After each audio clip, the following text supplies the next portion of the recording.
Today's daf we're going to be learning is Chullin daf Pei Vav. This is the daf for Shabbat. We're going to get started with the story of Rabbi Chia from the previous daf. So he had moths in his clothing, and he went to Rebbe, and Rebbe said, just slaughter a bird, and the blood will, use the blood to get rid of the moths. To which the Gemara said, how could he do that, right? What do you mean? Didn't he have to cover the blood? To which we explained that Rebbe said either. We had two versions, go out and make it a treifa, or go out and stab it. And now the Gemara is trying to figure out why would you prefer one version over the other?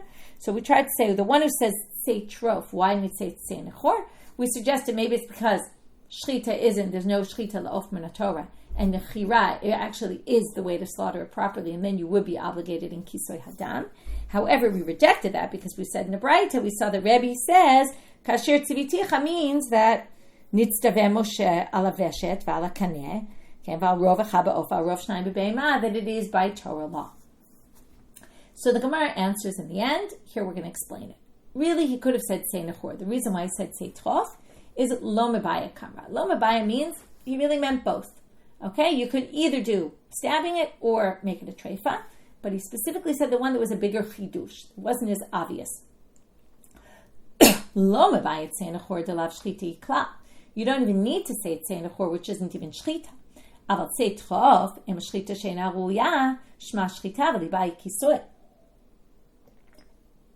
You might have thought, though, that say trof wouldn't be good here, because say trof maybe Rebbe holds that shchita that's not a good shchita is still called shchita, meaning a shchita of a treifa would still be called shchita, and you might need to do kisoy adam, and maybe that's why you didn't say trof. And that's why what we're saying now is you might have thought, or in other words, Rabbi Chia might have thought that he can't do that. That's why Rebbe specifically told him, no. Kamash malan kid Rabbi Chia bar Abba. What he was trying to say is, right, the person who claims that that's what Rebbe said is that Rebbe was teaching him exactly what Rabbi Chia bar Abba said about Rebbe, which is that Rebbe, right, when on Daf Pehei we saw this on the previous daf, that Rebbe basically put the opinion of Rabbi Shimon in the Mishnah as if it was the rabbi's opinion that shchita of a treifa, right, is still going to be obligated in kisoy hadam, right? It's not obligated in kisoy hadam. It's not shchita, and it's not obligated. Okay, so that's why he said, go out and make it a treifa, because you won't have to do kisoy hadam. Ulamanda amart say nechor, my time alo amart say trof. Now we're going to do the reverse. The one who said say nechor, why didn't he say trof? Why did he say go stab it? Why didn't he say go make it a treifa? The chitim, they're going to do the exact same thing here. If you want to say this, it's not that, and in the end they're going to say it's a lo mabaya, it's actually both. But if you want to say kasavar, and this is it's going like the reverse order of the previous section, if you want to say shchita she'ena ruya shma shchita, maybe he held that a shchita that's of a treifa is actually a valid shchita, and you would still need kisoy. And that's why you didn't say trof. But you can't say that because of Rabbi Chia bar Abba. V'hama Rabbi Chia bar Abba amar Rabbi Yochanan, Ra'a Rebbe et dvarav shel Rabbi Shimon b'kisoy adam u'shneo b'lashon chachamim. Right? He saw Rabbi Shimon said about this that you're not obligated in kisoy adam if you slaughtered a treifa, and put it in the language of the chachamim because that was the standard opinion. So obviously, if you had done state trof, right? If you had treifed it up, you wouldn't have to do kisoy adam, and that would work as well.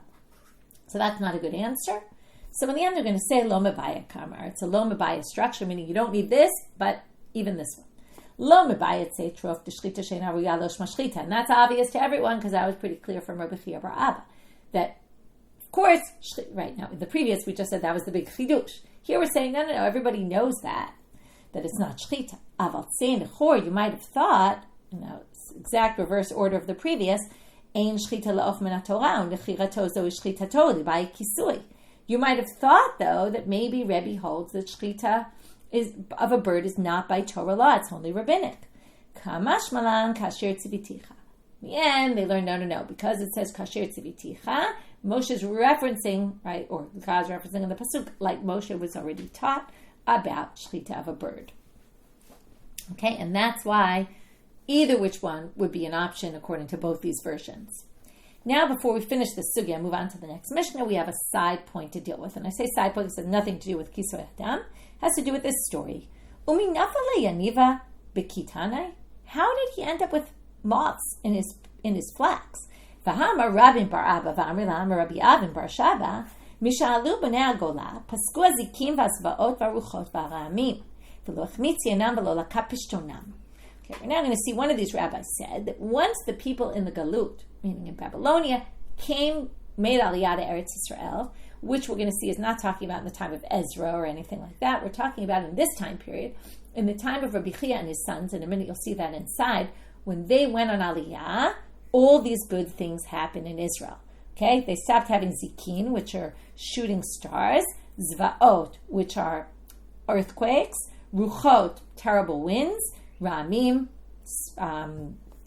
thunders. Okay, things that are disastrous to the people stopped happening, and lo echmitzianam, their wine didn't spoil, and lo lakapshtanam, their flax didn't get ruined, meaning it didn't get moth infested. So, and then they say, v'natnu chachamim enehem b'Rabbi Chia ubanav, and the rabbis looked around and saw Rabbi Chia and his sons, and they said they're responsible for this. So they're such tzaddikim, righteous people, that when they came, all these good things happened, or bad things stopped happening. So how could it possibly be that of all people, Rabbi Chia had flax, right? Besides that this didn't happen to anyone, all the more so it wouldn't happen to Rabbi Chia if he brought this blessing. To which they answer, a very interesting answer, which requires thinking about, Ki mahanis chutayu alma, adid hulo. Now, while it might have worked for the world, it didn't work for them. Okay, the zchuyot that they had, their merits, were good for everybody else, but not actually for them. And where do we have a precedent for this? From a sugya in Ta'anit. Amar Rav Yehuda Amar Rav, Kid Rav Yehuda Amar Rav, like Rav Yehuda said in the name of Rav. Amar Rav Yehuda Amar Rav, as Rav Yehuda said in the name of Rav. Bechol yom vayom bat kol yotzei omeret. Every day, a heavenly voice comes down and says, Kol haolam kulo nizom b'shvil Chananya b'ni. God says the whole world is getting sustenance because of Chananya, my son. This is Chanina, my son. Rabbi Chanina ben Dosa. The Chanina b'ni dailo b'kav charuvim erev Shabbat le'erev Shabbat. But he is satisfied with one carob from week to week, meaning he has nothing. Okay, now he might be satisfied with it, but that's really nothing. Okay, he is not blessed with food. So everybody else gets food and sustenance except for him. Okay, so it's a very interesting question why that would be. Why someone who has so many merits that can merit for everybody else, but they don't necessarily get for themselves. It's a very good question. Okay, something to think about. Now the Mishnah starts off with Cheresh Shotev Katan. This is going to be our topic for the rest of today. So we have these three people that are considered they don't have knowledge. We learned about them in the beginning of the Masechet. Their shechita is not valid, but if somebody's watching it, then their shechita is valid. So if shachatu va'achirim ro'inotam, so if they slaughtered and other people are watching, chayav lechasot, you have to do kisoy adam because the shechita is good. If the shechita is good, it needs kisoy adam. Beinam levein atzman, but if they just do it on their own, patur mi lechasot, they don't have to cover the blood because it wasn't a valid shechita. V'chein, and likewise, li'idyan otovet b'no. Same thing with the commandment of otovet b'no. Sheshachatu v'acharim ro'inotam asur l'shchot achareihem. If you slaughter an animal, for katan chereshoter or katan slaughters an animal, and then other people weren't watching, then shachatu v'acharim ro'inotan asur l'shchot achareihem. If people were watching, then it's a valid shechita, and then you can't slaughter its mother or its offspring. But beinam lebein atzmam, but if they're just among themselves, the cheresh shotev katan with no adult watching, Rabbi Meir matir l'shchot achareihen. So Rabbi Meir says, just like there's no kisoy adam, there's no prohibition of otovet b'no. You can go slaughter the mother that day if you want, or the child. V'chachamim osrim, but the rabbis forbid. Now notice there's some lack of symmetry in this Mishnah, because in the first case the rabbis didn't forbid. Why did they say obligate, right? They would have obligated in kisoy adam. Here they forbid, and Rashi says it's because they're in doubt. Maybe their slaughter was good. If their slaughter was good, then you have a prohibition of otovet b'no. Now, why wouldn't they say that in the first case? Good question. The Gemara is obviously going to ask that question. Umodim. Now the rabbis agree, though, she'im shachat she'no sofeget arba'im, that if they did slaughter, they don't get lashes for it. Okay? In other words, if you slaughter the mother, since it's only in doubt, and Rashi points out it's what we call a hatra'at safek. You can't warn a person. If you can't warn a person in a clear manner, it's not a warning. So if you say to the person, listen, it's possible that their shechita was good, in which case you're going to be going against the Torah prohibition, that's not a valid warning. And therefore they won't be able to get punished for it. Okay. So now the Gemara starts off with the obvious question, why do the rabbis only disagree in the second part and not the first part? Why don't they say you also have to do kisoy adam? Because maybe right? It was a valid shchita. So we're going to have a ping pong try to answer the question, okay? Because we're going to go back and forth, back and forth, back and forth. Reisha, if you say that you have to cover the blood, then people will say, that must be a valid shchita, because if I had to cover the blood, it must have been the slaughter was valid. And then people will end up eating from that meat, thinking it was a good kosher shchita. Okay, that's why in the Reisha, the rabbis don't say, you have to cover the blood, because everyone will think, kosher meat, and eat it, right? So now they say, Seifa nami, what do you mean? It'd be the same concern with the Seifa. Since the rabbis say you can't slaughter the mother after that, or the son after that, or the daughter, same thing. People say, if the prohibition exists for the mother or the offspring, then it must be it was good shchita, and they'll come to eat animal. So that's not a good differentiation. No, it is. Because Seifa Amrei Bisra de lo kamer bayale. Let's look at the situation. In the Seifa, the fact that you can't slaughter the mother, people will just say, why didn't they slaughter the mother? Because they were not interested in having meat that day. Okay, they were being vegetarians that day, or just didn't need any meat, or had a different animal to slaughter. But when you cover the blood and you do an actual action, then everyone will see, you covered the blood. They'll realize, obviously it was a kosher shchita. But it's not as noticeable because there's a lack of action going on with Otovek. But no, you're just not going to do something. Who knows why you didn't do it? There could be millions of reasons why you didn't do it. But they say no, because same thing with the Reisha. You could say, Reisha nami, amri l'naker chatzerot sarich. After you slaughter an animal, there's lots of blood. Maybe you covered the blood because you wanted to clean up, right? People will see you covering the blood. They won't think, they're doing it because of the mitzvah. They'll think you're doing it to clean up who wants blood on their floor of their courtyard. So then they say no, but still there could be a few cases where there's a differentiation. Shachap ashpa ma'ika lememar. What if it's a case where you slaughtered it into the garbage dump? Now, if you cover the blood there, everyone's going to know it's because of the mitzvah. Or bali malech. Or if you asked a rabbi, do I have to cover the blood? And the rabbi says yes. Well, then it's going to be clear that you're doing it for the mitzvah. So ma'ika lememar. What are you going to say? So here we have cases where there are definitely some cases where it's going to be definitely clear that you're only doing it for the mitzvah. And that would differentiate between case A and case B. But the Gemara still says, no. Well, then what about Otoveh B'no? If you're the rabbi's position, you said it's forbidden. What if someone goes to the rabbi and asks? Now that they asked, right? So you're going to say, if the rabbi says, you can't slaughter the mother, then everyone's going to think the animal's kosher, slaughter. So that's going to be a problem. So now we're back to saying they're really one and the same. So why do the rabbis only disagree in the second case and not the first? To which they say, we misunderstood. Ela Rabbanana Kula Milta Pligi. The rabbis clearly disagree about the whole thing. Menatre Leila Rabbi Meir, Ademasik Leila Milta. Vahadra Pligi Lave. They waited till Rabbi Meir finished. Okay, if you notice, the beginning part, I'll read through the Mishnah again so you see. Okay, the beginning of the Mishnah is said without anybody's name. Other people see them. You have to cover. But if there's no adult watching, then you don't have to. First of all, it says, and so the same thing. Now, it's hard to say it's the same thing when there's a disagreement. Okay, I think that's a big of a strength for this reading. Same thing for Otoveh B'no. If other people saw, you can't do it. But Rabbi Meir matir l'shchot achareihem, and there's Rabbi Meir. Now they're going to basically say until that point it was all Rabbi Meir talking. Then come Chachamim and Chachamim Oslim, and it means Chachamim Oslim there, and they're mechayev kisur adam. They obligate you in kisur adam in the first part. Okay, that's true, and they just waited till Rabbi Meir finished everything, and then they brought their dissenting opinion. Okay. Now we're going to ask a question. Bishlama Rabbanan l'chumra. Okay, so the rabbi's position actually makes sense. They're being stringent. Let's be stringent and say you have to cover the blood and you're obligated in Otoveh B'no. Ela Rabbi Meir, my timer. But what's Rabbi Meir's reason for being lenient? Maybe really they did have a good shchita. Amar Rabbi Yaakov, Amar Rabbi Yochanan, mechayev haya Rabbi Meir al shchitatan mishum nevela.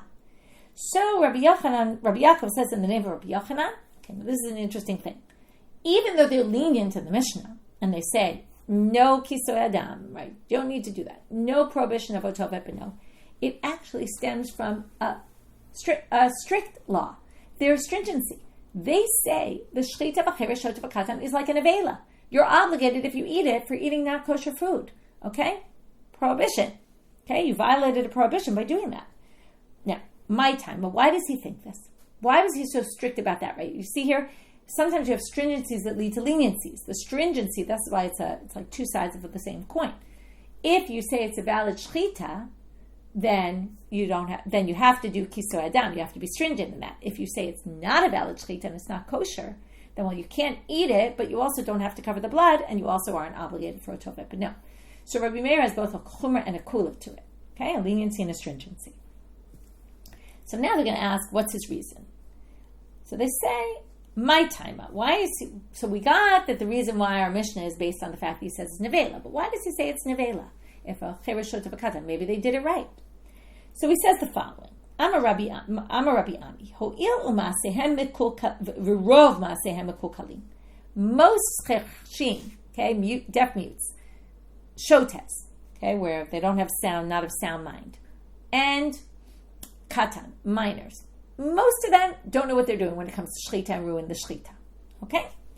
So now, that's his answer. We have a rov. Okay, besides we have a rov, we also have the chazaka, that an animal, until proven it was slaughtered properly, is not kosher. So take the rov, put it together with that, for sure, you're not going to say it's a valid shchita. Well, Amrei Rav Papa, the Rav Huna B'Reita Rav Yeshua, Amrei Rav Huna B'Reita Rav Yeshua, the Rav Papa, one of them said it to the other, we're not sure who said to who.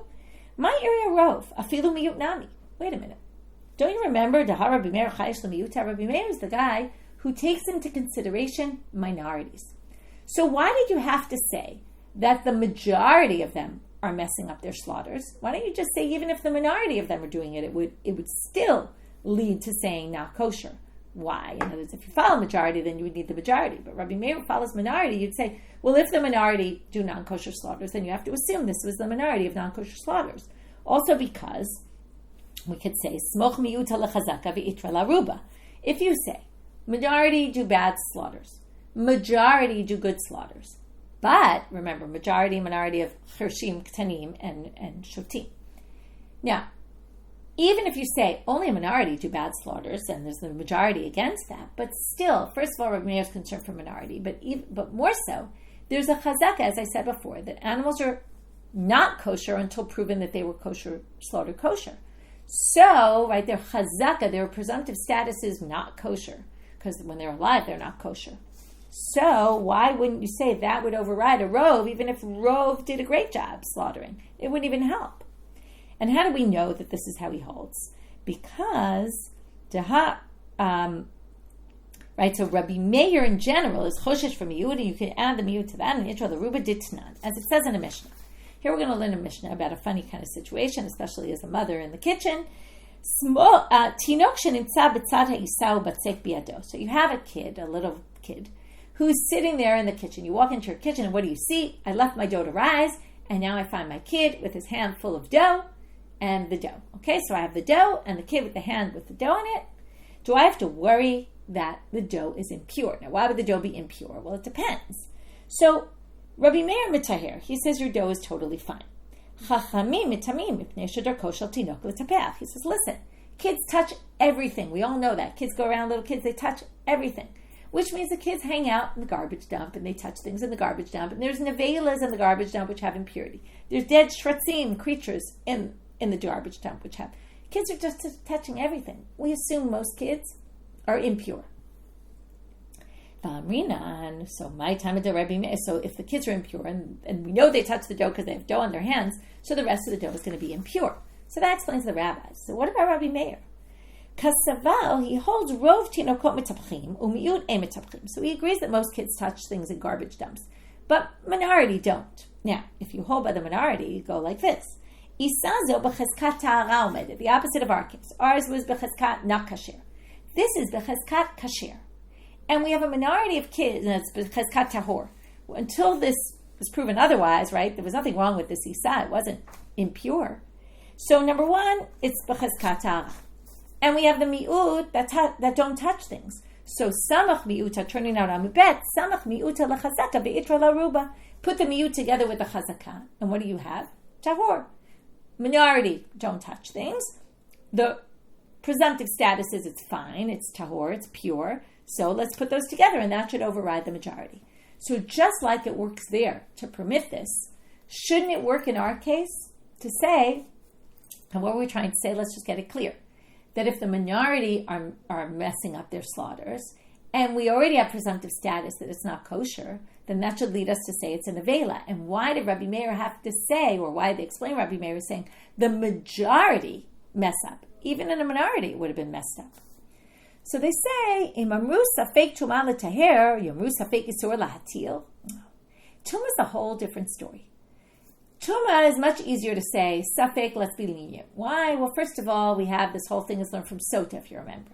Safek in Reshut Yachid, only in a private domain, are we going to rule more stringently on a safek and say it's impure. In the public domain, we're going to rule it's fine. And that's because the Sota is all in private. Now, the Sota writes she's maybe nitma'ah, maybe she slept with the man or not, and it's only when she was alone in a room with him. Well, also, one other thing they learn about Sota is if they have enough knowledge to ask. Right? If you could ask something, now they might not tell you the answer, but it has to be a case where we're going to be stringent if you could have asked the person. Now, in this case, you couldn't. It was a tinok. You couldn't ask the tinok. The tinok wouldn't know how to answer. Did you put your hands in the garbage? They're not going to answer you. So that's in Safek Tuma. We can be lenient. But Safek Isur Lahatil. But now, what are they going to basically say here? If we follow this whole thing, then what are you going to say? Safek Isur is going to be permitted. Meaning, well, wasn't the whole thing we were trying to say that the meat's not kosher? If the meat's not kosher, what does Rabbi Meir say? Then that means there's no obligation of Kisoy Adam, and there's no obligation of Oto Bet Beno. So you're going to end up being lenient on something. We're not going to say lenient based on a minority. No way, no how. So because this has two sides, Rabbi Meir is actually strict, okay? But it's not going to help, right? In the end, he's strict, which creates a leniency, though. So we're not going to allow that based on only a minority. Only if there's a majority. And that's why they explain Rabbi Meir is saying the majority of kids don't know how to slaughter. Okay? So now we want to know, who do we hold like? So Hora Rebbe ke Rabbi Meir. Hora Rebbe ke Chachamim. Okay, Rebbe in one case passed on like Rabbi Meir that the slaughtering of this child is an avela, or one of those three categories is a nevela, and maybe also you don't have to do kisoy adam, and it's not chayav and oto bet beno. In a different case, he held like the rabbis that it's not an avela, and it is obligated in kisoy, and it is obligated in oto bet beno. So now they say, hey minayu dacharita. Well, which was the last one he said? Because we want to know what he held, right? Obviously, he changed his mind at some point. Which one was last? So they're going to bring a source, which is very strange because the source doesn't actually even try to come to an answer. Forget about often we bring a source and then reject it. This source doesn't even give us an answer, but it does tell us a bit of a story about this. So let's hear the story, and then we'll get to another source which actually gives us an answer. Tashma, let's learn from here. De Rabbi Abba bered de Rabbi Chia bar Abba, de Rabbi Zera. Okay, Rabbi Abba, note who he is. He's the son of Rabbi Chia bar Abba. Now, let's just remember the beginning of our daf. Rabbi Chia bar Abba quoted Rabbi Yochanan about Rebbe in the Mishnah. Okay, so let's just remember that Rabbi Chia bar Abba often quotes Rabbi Yochanan. That's going to come up in this story. But this is his son, Rabbi Abba. And him and Rabbi Zera, okay, two rabbis from Israel. Rabbi Zera, if you remember, made Aliyah. But they're both in Israel. Have a kind of a shukah de Kesari. So they're sitting in the shuk in Kesaria, a pitra de Beit Midrash, by the entrance to the Beit Midrash. Nafik Rabbi Ami, Ashkachinu. So Rabbi Ami goes out and sees them standing outside the Beit Midrash. Amar lahu, he says to them, he reprimands them. Lava mina lachu beida Beit Midrasha? Beida Beit Midrasha lo tekimu abarai. Did I not tell you that when the Beit Midrash is in session, you shouldn't stand outside? You should be inside. We need you. Dilma ika inish demitzdarcha leishmata. Maybe there'll be someone who needs a tradition. He needs to know, what do we do? What did you learn about this? And he'll be very disturbed the fact that he doesn't know. And you guys have the traditions. You know a lot. You could help them. So don't stand outside the Beit Midrash. So in reaction to his reprimanding, Rabbi Zera goes in. Rabbi Abba lo al, but Rabbi Abba doesn't go in. I don't know if he was offended. I don't know what, but not only does he not go in, he seems to go home, as we'll see from the continuation. Yatve, so Rabbi Zera is sitting there, but Kamabaylu, and they ask him a question. What question? Exactly our question. Hey minayu acharita. Which was the last one that Rabbi did? Like Rabbi Meir or like the rabbis? Which one came second? Amar lahu Rabbi Zera. Rabbi Zera says to them, Lo shavatun li d'ishale l'saba. I can't believe you didn't give me the chance. You asked me now and it's too late. I would have asked Saba, the elder, Rabbi Abba. He would know. Dilma Shmiela, or maybe maybe Shmi alei me'avua. In other words, too bad you didn't ask me when Rabbi Abba was still here, which is kind of ironic because Rabbi Ami said you should be in the Beit Midrash in case I have questions, and then they were outside, and he's saying, too bad you didn't ask me when I was outside, but that was the whole point. Why don't you come inside? If you would come inside, you would have been there with Rabbi Abba, and maybe Rabbi Abba would have known. So anyway, he says, too bad you didn't ask me then, because maybe he heard it from his father, Rabbi Chia bar Abba. Favua minei de Rabbi Yochanan, and he would have maybe heard it from Rabbi Yochanan. So maybe he would be able to ask his father. His father would ask Rabbi Yochanan. Not he would ask, but he would know it. No, sorry, not that he would ask his father. If he would ask Rabbi Abba, he would have known from his father, and his father would have known from Rabbi Yochanan. How do we know this? Besides that he quoted Rabbi Yochanan earlier in today's daf, but Rabbi Chia bar Abba kol taltin yomin kamahadr talmudei kamei Rabbi Yochanan. Every 30 days he would go review his Torah before Rabbi Yochanan. So meaning he would go over it, and Rabbi Yochanan would correct him if he was wrong. Okay, so that was a story that we brought to show that someone else had the same question, but it wasn't the general use of a tashma, which is let's go bring a source that has something to do to help us in some way. Sometimes it's a question, sometimes it's an answer. In this case, it was just someone else asked the same question. So now they say, Mai Havi Allah. Okay, so what's the story? Tashma, they say, let's learn from here. Dishalach Rabbi Elazar leGola. He sent to the Gola, he sent a letter saying, Hora Rebbe ke Rabbi Meir. He said, Rebbe taught like Rabbi Meir. Now, if Rebbe taught like Rabbi Meir, Rebbe taught like the rabbis, well, he also taught like the rabbis. So why do you specifically send he held like Rabbi Meir? So it must be, he sent what was the last thing Rebbe said, and that's why he taught everybody that way. Which means that the Chereshot of a katan shchita, if nobody was watching, is a nevela. And then wouldn't be obligating kisoy adam, and wouldn't be obligating otovet b'no. Okay, new Mishnah. Shachat mea chayot b'yom echad. If you slaughter 100 chayot in one day on domesticated animals, you do one covering the blood for all of them. Same thing with birds. 100 in one place. You just cover the blood at the end. What if you do a combo of an undomesticated animal and a bird? One time for all of them. You can mix them. But on this point, Rabbi Yehuda disagrees.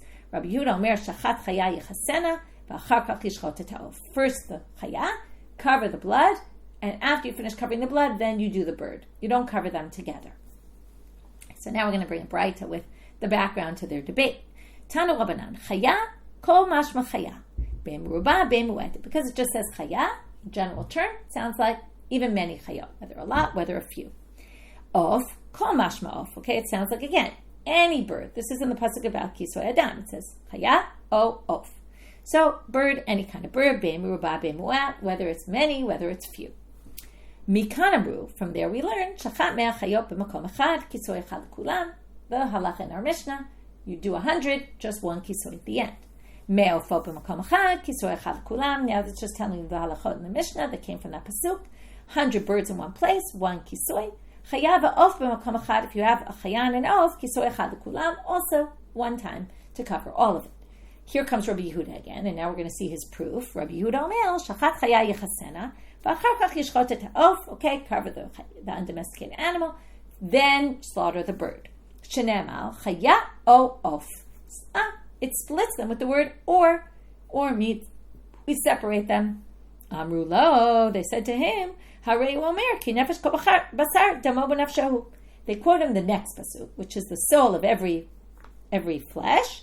Its blood is in its soul, and that's their proof against Rabbi Yehuda. Okay, that doesn't make any sense, to which the Gemara asks, my kamahadrele. What did the rabbis answer him? What kind of an answer is that? Well, to explain that, the Gemara is going to say there must have been more discussion back and forth, and they're going to add some words here and some back and forth. Hachi ka'amrele Rabbanan. This is what Rabbanan said. You said oh, and that means chaya and oaf separately. Hi o mibayle lechalek. You need the o to tell you you're not going to be. You might, if it didn't say o, it would said chaya and oaf. And what would you have thought? You need to do both an undomesticated animal and a bird in order to be obligated to cover the blood. And that's obviously not true. So you need the O to separate them to tell you that. For Rabbi Yehuda, l'chalek midamo nafkin. Rabbi Yehuda says, I don't need that O for that reason. The O is unnecessary because you learn that from damo. It says its blood. Its blood is singular. That means only a chaya or only an O separately. So I don't need that. V'Rabbanan damo tshuva mashma dichtiv ki nefesh kol basar damo b'nafsho. Now, when they quote the pasuk at the end, they're having the final word, which is the word damo in that pasuk could be understood also in the plural form, because all basar, all flesh, it's blood, but its blood must mean their blood. So that's not a good proof, they say to him, and damo could mean many, in which case, we really need to tell you either a chaya or an oaf, still you would have to cover the blood, but if you do them together, you just have to cover the blood once for all of them. Amar Rabbi Chanina. Now we're going to end with this last section. Rabbi Chanina says, Modeh haya Rabbi Meir liyan bracha, she'eno mavrech ela bracha achat. Even though he says, do the chaya, cover the blood, then do the oaf, and cover the blood, well, you don't have to make one blessing. You don't have to make separate blessings on the slaughtering of the bird, even though you kind of took a break in between by covering the blood. Now, if you slaughter 100 animals, you basically do one bracha ala shchita, and that's it. And you just slaughter the birds. But he says, even if you stop in the middle and cover the blood, right now, obviously the rabbis who do all your chayot and all your afot and really cover the blood at the end, obviously you can do one bracha on the shchita. But even Rabbi Yehuda says you take a break, cover the blood, and then go back to slaughtering. You don't have to make a new bracha on the second slaughter. To which, Amar le Ravina le Rav Acha b'rei de Rava, or Amar le Rav Acha b'rei de Rava le Rav Ashi, either Ravina or Rav Acha asked this question. Why is this any different than the students of Rav? Now we'll go to Sugya and Brachot. De Rav Bron of Rav Chanan al Talmidei de Rav, havu yatve b'sudata. So these people were sitting, the students of Rav were sitting at a meal. Kaim alei Rav Yeba Saba. Rav Yeba Saba got up. Amar le hav levarech. He says, let's say Birkat Hamazon. We're done with the meal. Hadar amar le hav lishte. Well, then later they said, you know what, we want to drink. Amar lehu Rav Yeba Saba. He said, Hachi Amar Rav. You know, Rav said, Kevan de Amar hav levarech. Because I said we're going to make Birkat Hamazon, and we kind of ended the meal. You can't drink any wine unless you make another bracha, because this is what we call hesech hadat. Your bracha that you had before, which you had in mind to do for your whole meal, but your meal ended by saying we're going to make a Birkat Hamazon, we're going to bench. So now you need to make a new bracha. So why is that any different? Hachanami say the same thing here. Since you stopped to do kiso and you're dealing with covering the blood, isn't that a break? Isn't that like you broke between the first shchita and the second shchita, and don't you have to make another bracha on the second shchita? So why would he say that Rabbi Yehuda doesn't require that? And for the answer to that question, you'll have to wait till the next daf. Okay, so what we started with is the story with Rabbi Chia and the moths, and how he basically did he tell him either trough the animal or nechor the animal, stab it, or turn it into a treifa, so that you don't have to cover the blood. And then we showed in the end both girsot think either treifa or nechira would have precluded you from having to do kisor adam, but they wanted to each version stress a different aspect of it, saying, oh, this is a bigger chiddush, or that's a bigger chiddush. And that had to do with, do you say that, right, shchita la'of min Torah or not, and do you say that shchita that's not a valid shchita, is that called shchita or not? Okay, related to those debates. We had a side question about how did he end up with the moths at all? Wasn't he the guy who resolved all those problems for people? And we said, well, for everyone else, but not for him. Then we talked about the chereshot and katan. That's basically what we dealt with this whole shir about. Number one, the machloket Rabbi Meir and the rabbis about, right, if they do a non-valid shchita because no one was watching it, are you obligated in kisor adam? Are you obligated in otov epino? Is it considered enough of a shchita or is it not? Right? And Rabbi Meir, we end up saying he thinks it's really an avela, which is why he doesn't think, and he's lenient in all these cases. And the rabbis, even though it wasn't clear they argued in both cases, in the end we proved they do argue in both cases. And we went through what was Rabbi Meir's reason, right? The rabbis are, maybe they did do a good shchita and then you'd be obligated. Rabbi Meir is saying, we go by the majority of these kids, really, minors and cherushim and shutim don't really know how to slaughter. And the majority of them, connected with the majority of the chazaka of most animals are not kosher, pushes us over the edge to say nevela. Even though Rabbi Meir could have maybe said minority, we prove why he really couldn't have said that. And then we got to how many animals can you slaughter, a whole bunch of animals at once, right? And then just do the kisoy at the end, so you can.